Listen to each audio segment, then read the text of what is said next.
Hi guys, welcome to my another vlog. So guys, today I wanted to share something with you. Yesterday night our AC broke down. It was a very hard time that we spent last night.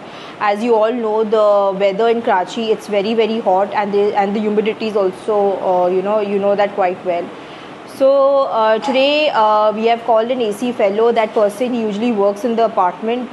He usually repairs AC in the building, and so we called him last night, and he said that he's going to come today. So today we were supposed to go, we were going to the union council to get our marriage certificate done, because we are applying for the passport, me and my son Arthur.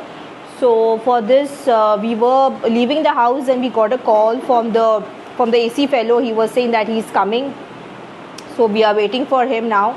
So I hope our AC gets done soon, so that we can sleep today in AC. Now we don't exactly know that how many days it will take for AC to get repaired, and you know that quite well. It is said that people who live closer to the sea, the AC gets spoiled quite often.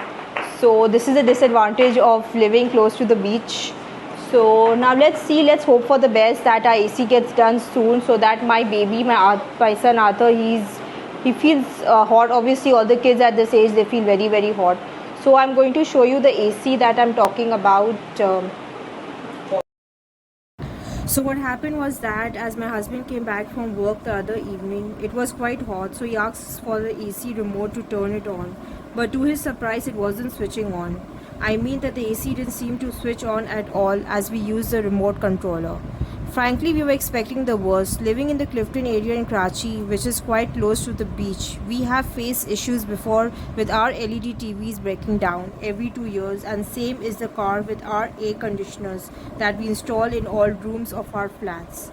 People who live in Karachi all know about this issue, where high humidity levels near the beach areas mess with the internal circuits of electronic appliances, especially TVs and ACs, and they stop working in about 2 years or so. So we have already had 3 of our AC stop working, and even our big LED in the living room broke down some months ago, and we had a huge financial loss in replacing that TV. So guys, our AC repair guy finally came over after making us wait for some quite while in the morning. So when the AC guy, repair guy came, we were keeping our fingers crossed. But to our surprise, the technician clicked a few buttons on the AC and it started to work. You guys can't imagine how I was jumping with joy when Austin came to tell me in the other room that the AC had started to work. After the repairman just reset the remote control, the guy told us that kids at home usually play around with the AC remote and disturb the other preset functions on the remote, and the AC seemingly stop working when there's nothing really wrong with them.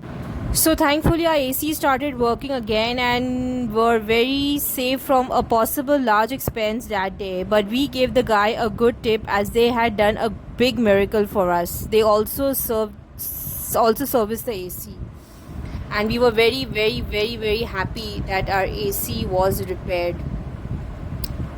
So guys, before leaving, the AC fellow said to be careful with the remote, because the remote plays a very important role. If the remote mode goes up and down, then the AC can give trouble. So that's what we face. So next time we will definitely going to take care of it.